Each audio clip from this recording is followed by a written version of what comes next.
여러분, 솔직히 묻겠습니다. 누가 두렵지 않다고 말할 수 있는 분, 과연 몇이나 계십니까? 창밖의 계절은 어김없이 바뀌는데 거울 속에 나는 낯설기만 하고 몸은 점점 예전 같지 않습니다. 어느 순간부터 울리던 전화는 줄어들고 밤이 깊어질수록 마음 한구석에는 시린 바람이 불어오곤 하지요. 이제 나는 누구에게 의지하며 살아야 하나? 이 막막한 질문이 고개를 들 때 우리는 흔히 정해진 답을 떠올립니다. 자녀의 집 아니면 요양시설, 이 두 가지 중 하나를 선택해야 한다고 믿으며 아직 남아있는 삶의 주도권을 서서히 내려놓고 계신 것은 아닌지요. 하지만 저는 오늘 여러분께 조금은 단호하게 그러면서도 따뜻한 진심을 담아 말씀드리고 싶습니다. 노후는 단순히 누군가에게 내 삶을 맡기는 시간이 아닙니다. 누군가의 보호 대상이 되는 순간 사람은 늙는 것이 아니라 한없이 작아지기 때문입니다. 저는 김영석입니다. 전쟁의 폐허 속에서 가난을 지나왔고 이제는 인생의 끝자락에서 인간의 존엄함이 무엇인지 연구하며 살아온 사람입니다.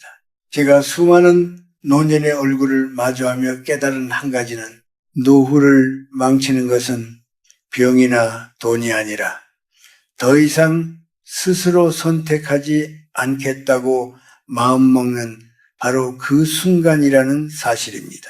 지금 이 이야기를 외면하신다면 여러분의 노후는 타인의 결정에 따라 흘러갈지도 모릅니다.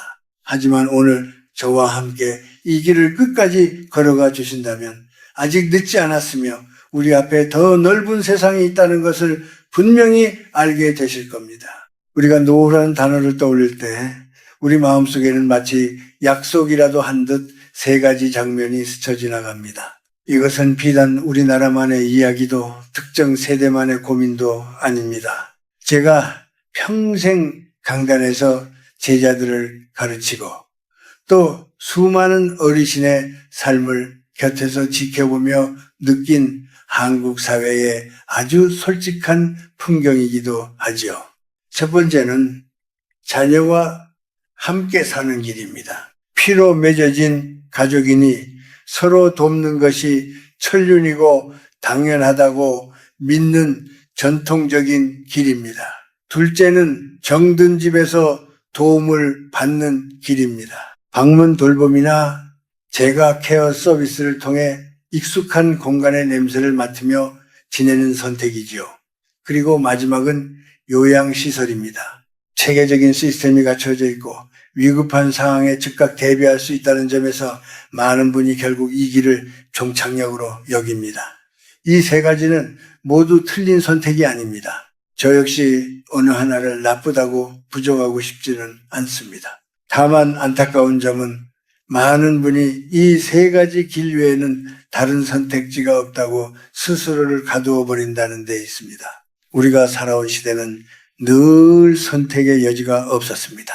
전쟁 직후에 척박한 땅에서 공부하던 시절에도 사람들은 늘 가난해서 상황이 여의치 않아서 어쩔 수 없다고 말했습니다.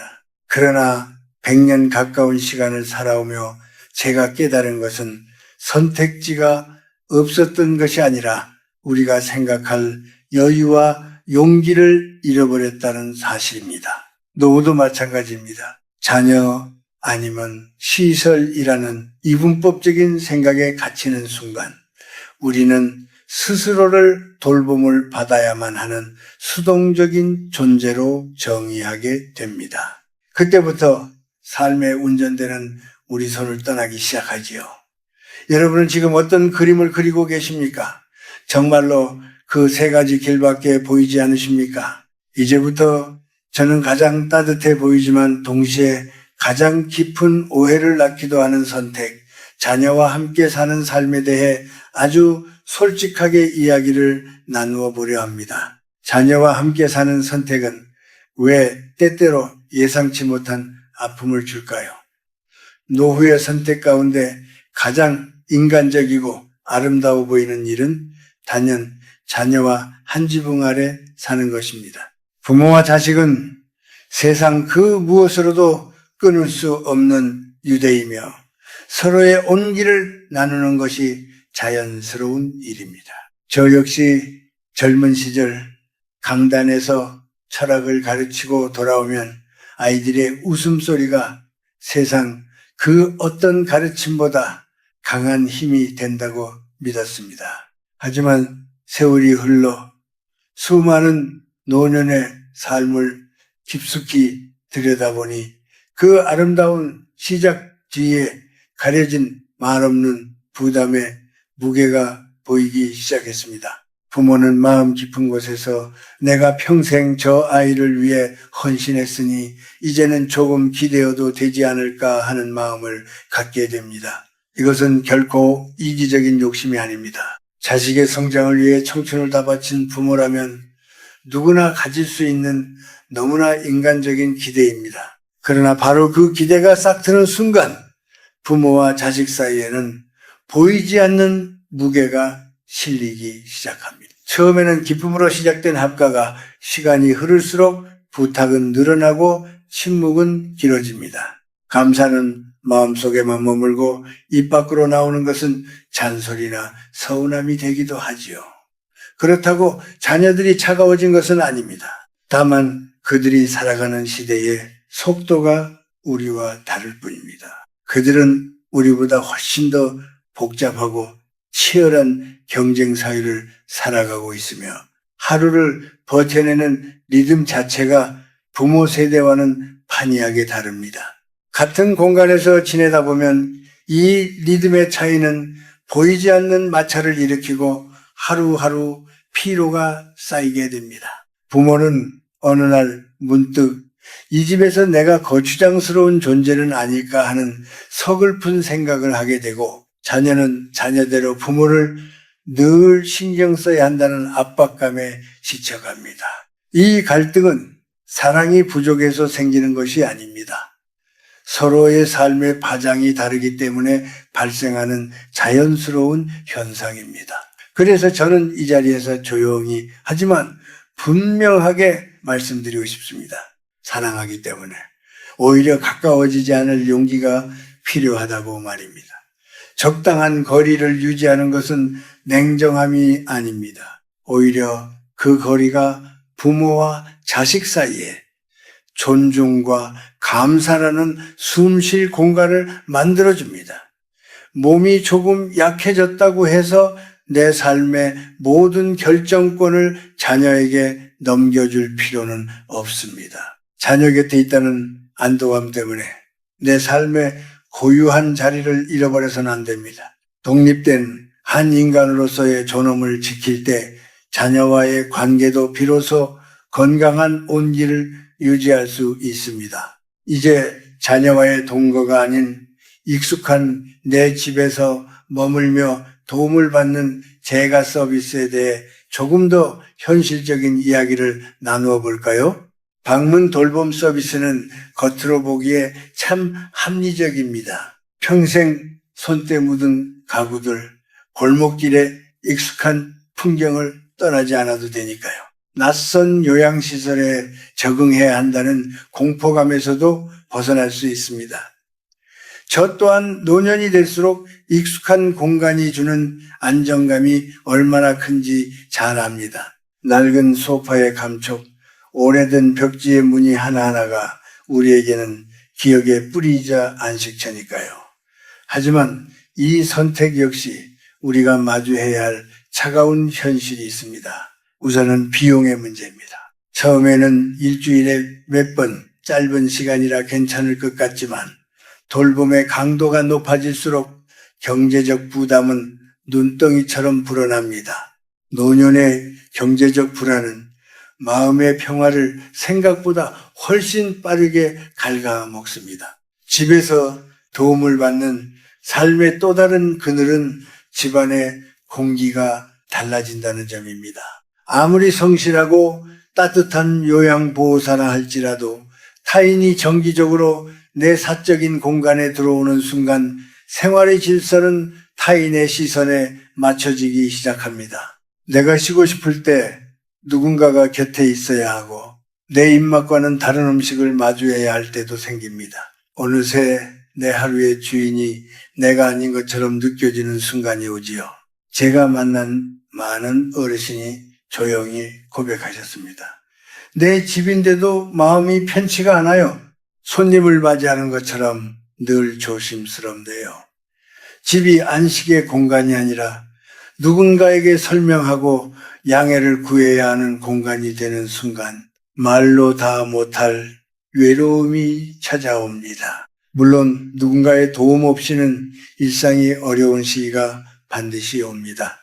그럴 때 받는 도움은 부끄러운 일이 아니며 존중받아야 할 선택입니다. 하지만 저는 묻고 싶습니다. 그것이 정말 최선의 길인지 아니면 조금 더 내 삶의 고유함을 지킬 수 있는 다른 방법이 있는지 말입니다. 이제는 가장 안전해 보이지만 동시에 가장 많은 것을 내려놓게 되는 선택, 요양시설에 대해 이야기해 보겠습니다. 방문 돌봄조차 감당하기 어려울 때 우리는 마지막 보루로 요양시설을 떠올립니다. 이곳의 장점은 확실합니다. 24시간 의료진과 관리자가 상주하여 위급 상황에 즉각 대응할 수 있고 자녀들에게 수발의 짐을 지우지 않는다는 심리적 해방감을 줍니다. 몸이 극도로 쇠약해졌을 때 시설은 생명을 지켜주는 고마운 울타리가 됩니다. 하지만 그 울타리 안으로 발을 들이는 순간 우리는 시간표라는 거대한 틀 속에 갇히게 됩니다. 기상시간, 식사시간, 목욕 순서까지 모든 일과가 이미 정해진 규정에 따라 움직입니다. 오늘은 조금 더 늦잠을 자고 싶어도 혹은 혼자 조용히 창밖을 보고 싶어도 그 작은 자유를 누리기가 쉽지 않습니다. 인간은 나이가 들수록 거창한 권력을 원하지 않습니다. 그저 오늘 무엇을 입을지 언제 차 한 잔을 마실지 같은 아주 사소한 선택을 스스로 하고 싶어 할 뿐입니다. 이런 작은 결정들이 모여 비로소 하루가 나의 것이 되기 때문입니다. 시설 생활이 길어질수록 사람은 점점 생각하지 않아도 되는 삶, 결정하지 않아도 되는 편안함에 익숙해집니다. 하지만 그 편안함 속에서 우리의 마음 근육은 서서히 약해갑니다. 어제와 오늘이 구별되지 않는 일상의 반복은 몸의 질병보다 더 무섭게 마음을 지치게 만듭니다. 내가 삶을 사는 것이 아니라 시간에 실려가고 있다는 느낌은 인간의 존엄을 희미하게 만듭니다. 다시 말씀드리지만 시설이 필요한 순간은 분명 옵니다. 하지만 그 결정을 조금 늦춘다고 해서 끝까지 내 삶의 고삐를 쥐려 노력한다고 해서 누구도 당신을 탓하지 않습니다. 당신의 인생은 여전히 당신의 것이기 때문입니다. 여기 한 어르신의 이야기를 들려드리려 합니다. 우리 주변 어디에서나 볼 수 있는 평범한 할아버지의 이야기입니다. 홀로 지내시다가 건강이 나빠지자 자녀들의 권유로 큰아들 집으로 들어가셨지요. 처음 며칠은 참 좋았습니다. 아침이면 아이들 소리가 들리고 저녁이면 온 집안에 불이 환하게 켜져 있는 것만으로도 고독이 씻겨 내려가는 듯 했습니다. 하지만 그 평화는 그리 오래가지 않았습니다. 식탁에 둘러앉아도 대화는 겉돌기만 했고 바쁘게 출근하는 자녀의 뒷모습을 보며 하고 싶은 말은 점점 삼키게 되었습니다. 손주들이 뛰노는 거실에서도 어르신은 이상하게 더 깊은 소외감을 느끼셨다고 합니다. 나중에 그분이 저에게 이렇게 말씀하시더군요. 혼자 있을 때의 외로움보다 사람들 틈에서 느끼는 외로움이 수천 배는 더 아프더라고요. 거울 속에 비친 자신의 모습이 더 이상 한 집안의 어른이 아니라 누군가의 처분만 기다리는 나약한 노인으로 보일 때 그분은 큰 결단을 내리셨습니다. 민폐가 되지 않으려 애쓰고 항상 고마워하는 척 해야 했던 그 무거운 옷을 벗어 던지기로 한 것이지요. 결국 다시 작은 집을 구해 나오셨고 스스로 밥을 짓고 청소를 하며 당신만의 일상을 다시 꾸리기 시작하셨습니다. 모든 것이 완벽하진 않았습니다. 다리는 여전히 아프고 혼자 감당해야 할 일은 많아졌지요. 하지만 이상하게도 마음은 날아갈 듯 가벼워졌다고 합니다. 놀라운 점은 자녀와의 관계도 훨씬 좋아졌다는 사실입니다. 매일 부딪히며 쌓였던 서운함 대신 가끔 만나 나누는 따뜻한 안부와 정성스러운 식사가 부모 자식 간의 정을 더욱 깊게 만들었습니다. 의존을 내려놓고 스스로 서기로 결심한 순간 삶은 다시 생기를 찾았습니다. 우리가 노년의 품격을 이야기할 때 흔히 하는 말이 있습니다. 남에게 패기치지 말고 조용히 살아야지. 하지만 저는 이 생각이 오히려 노후를 무너뜨리는 함정이 될 수 있다고 생각합니다. 스스로를 어떻게 대하느냐에 따라 주변의 시선도 달라집니다. 노년의 사람들이 멀어지는 이유는 단지 우리가 늙었기 때문이 아닙니다. 어느 순간부터 나 같은 노인을 누가 보겠어라는 자괴감에 스스로 옷차림을 매만지지 않고 말을 함부로 하며 생활의 질서를 무너뜨리기 때문인 경우가 많습니다. 품격은 돈이나 지위에서 오는 것이 아닙니다. 깨끗한 옷을 챙겨 입고 등을 곧게 펴고 거들여 노력하며 불평보다는 감사의 말을 먼저 건네는 사소한 습관에서 시작됩니다. 내 주변을 정돈하고 창을 열어 맑은 공기를 들이마시는 그 작은 행위들이 우리 삶의 중심을 다시 세워줍니다. 품격 있는 노인은 결코 짐이 되지 않습니다. 오히려 곁에 머물고 싶은 따뜻한 숲이 됩니다. 억지로 자녀에게 기대지 않아도 사람들은 그 인품의 향기에 이끌려 자연스럽게 다가오게 마련입니다. 의무감으로 맺어진 관계가 아니라 온기로 이어지는 관계, 이것이 바로 우리가 꿈꾸는 노후의 모습이 아니겠습니까? 중요한 것은 얼마나 건강한지, 얼마나 많은 재산을 가졌는지가 아닙니다. 마지막 순간까지 자기 자신을 존중하고 사랑할 수 있는가? 그 한 가지 마음가짐이 모든 것을 바꿉니다. 노년이 되면 흔히 쓸모없는 존재가 되었다고 자책하곤 합니다. 젊은 시절처럼 빠르게 일 처리도 못하고 경제적 생산성도 떨어지니 사회에서 뒤처진 것 같은 기분이 들지요. 하지만 여러분, 사람의 가치는 속도나 효율로만 측정되는 것이 아닙니다. 젊은이들이 갖지 못한 노년만의 위대한 힘이 있습니다. 그것은 바로 기다려줄 수 있는 힘과 끝까지 들어줄 수 있는 지혜입니다. 저는 수많은 어르신이 이미 이 보석 같은 힘을 가지고 계신 것을 보았습니다. 다만 스스로 그것을 낡은 것으로 치부하고 계실 뿐이죠.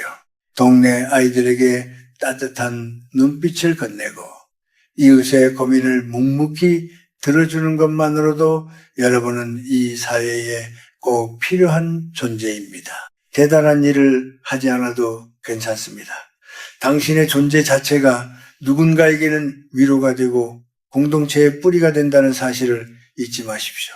사람은 자신이 누군가에게 필요하다는 것을 느낄 때 비로소 다시 살아납니다.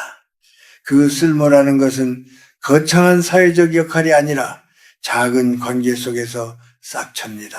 노년의 가장 큰 적은 병마나 빈곤이 아니라 세상이 나를 더 이상 필요로 하지 않는다는 그 고독한 착각입니다. 하지만 그 착각의 벽을 깨고 나와 작은 역할이라도 다시 맞는 순간 사람의 표정은 경이롭게 바뀝니다. 굽었던 등이 펴지고 목소리에 힘이 실리며 눈빛은 다시 빛나기 시작하죠.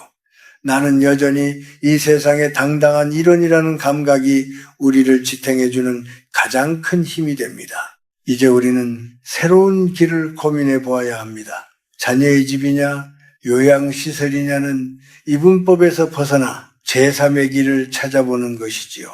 예를 들어 뜻이 맞는 동년배들이 한 마을이나 한 건물에서 각자의 독립된 공간을 가지되 거실이나 주방을 공유하며 서로를 살피는 공동체적인 삶은 어떨까요? 문을 닫으면 오롯이 나만의 자유를 누리고 문을 열면 언제든 차 한 잔 나눌 이웃이 있는 삶 말입니다. 이런 곳에서는 누가 누구를 일방적으로 돌보는 것이 아니라 서로가 서로에게 작은 쓸모를 나누게 됩니다. 요리를 잘하는 분은 국을 끓이고 정리를 잘하는 분은 마당을 가꾸며 다시금 사회적 존재로서의 자아를 확인하게 되지요. 이것은 더 이상 꿈 같은 이야기가 아닙니다. 우리 주변에서도 조금씩 시도되고 있는 노후의 새로운 대안입니다. 물론 이 모든 선택이 누구에게나 정답일 수는 없습니다. 하지만 중요한 것은 우리 앞에 생각보다 많은 선택지가 놓여 있다는 사실을 인지하는 것입니다. 노후는 인생의 문을 닫는 시간이 아니라 그동안 짊어졌던 무거운 역할과 타인의 기대를 내려놓고 비로소 진짜 나로서 살 수 있는 마지막 기회입니다. 자녀에게 짐이 될까봐 전전긍긍하는 마음, 시선에 가는 것을 인생의 패배로 여기는 두려움, 홀로 남겨지는 것에 대한 공포, 이 모든 것은 우리가 과거의 관습에 매여 스스로 만든 감옥일지도 모릅니다. 어디에서 사느냐보다 어떤 마음으로 오늘을 대하느냐가 훨씬 더 중요합니다. 자녀와 적당한 거리를 유지하며 서로의 삶을 응원하는 멋진 부모가 될 수도 있고 새로운 공동체에서 제2의 청춘을 누릴 수도 있습니다. 설령 시설에 가야 하는 상황이라 할지라도 그곳에서조차 자신의 품위를 잃지 않고 품격 있게 살아갈 수 있습니다. 노후는 견뎌하는 시간이 아니라 지금까지 쌓아온 지혜와 경험을 바탕으로 새로운 형태의 행복을 디자인해가는 시간입니다. 오늘부터 작은 것 하나라도 스스로 선택해 보십시오. 내 주변을 정성껏 정리하고 만나는 이들에게 따뜻한 인사를 건네며 나 자신을 귀한 손님처럼 대접해 보십시오. 그 작은 선택들이 모여 여러분의 노후를 누군가에게 맡겨진 시간이 아닌 나답게 살아내는 찬란한 시간으로 바꿔줄 것입니다. 여러분의 그 길에 평화와 온기가 늘 함께하기를 진심으로 기원합니다.